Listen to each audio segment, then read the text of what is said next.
Hello everyone, welcome back. Today we will explore about creating tables. Whenever we work in Excel, we need to handle data in multiple format or organized styles. So today we will look into this sheet, the creating table chart or the table actually. If I talk about creating tables in Excel, we need to consider three major points to work with a table data.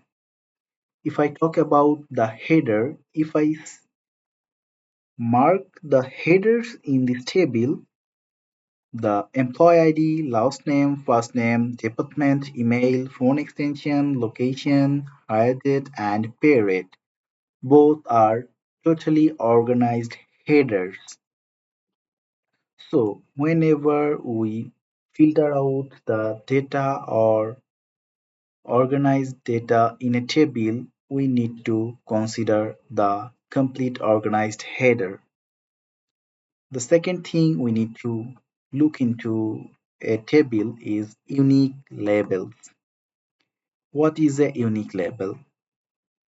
See, in this table, each row shows different data of a person or a employee.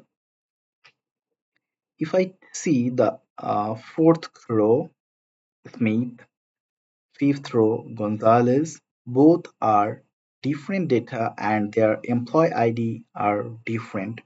So this employee ID is actually the unique label which help us to identify the person or sort filter out the data.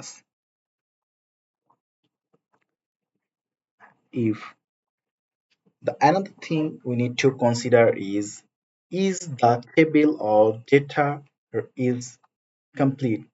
Me- I mean, is it a complete record or not? See, if I scroll, I can check is there any column or cell missing data. There is no missing cells, so I can consider this as a complete record. But when we work with a large scale of data, cannot check like scrolling. In that case, we need to apply some formula. Let's try with the Excel formula count blank. What this mean? I applied the formula on the table from the starting to the end, and this tells us the number of blank cells in this table. As I don't have any, it gives us 0. For checking purpose, let's remove a value from a cell and check. See, it gives us on. So this table or the sheet is not complete record. So this is it for today. See you in the next video. Thank you.